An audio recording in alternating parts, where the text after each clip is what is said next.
اور آپ کے رب نے شہد کی مکھی پر وحی کی کہ پہاڑوں اور درختوں اور لوگ جو عمارتیں بناتے ہیں ان میں گھر چھتے بنائے، پھر ہر قسم کے پھل کا رس چوس لے اور اپنے پروردگار کی طرف سے تسخیر کردہ راہوں پر چلتی جائے۔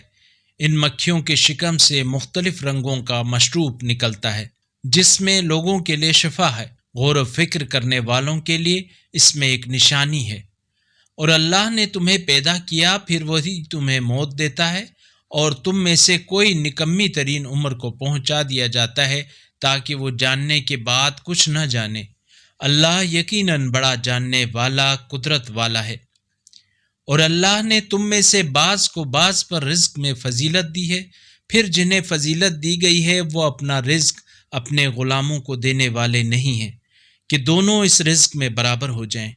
کیا پھر بھی یہ لوگ اللہ کی نعمت سے انکار کرتے ہیں؟ اگر اس قرآنی کلپ نے آپ کے دل کو چھو لیا ہے تو براہ کرم چینل کو سبسکرائب کر لیجئے اور بیل آئیکن کو دبا دیجئے۔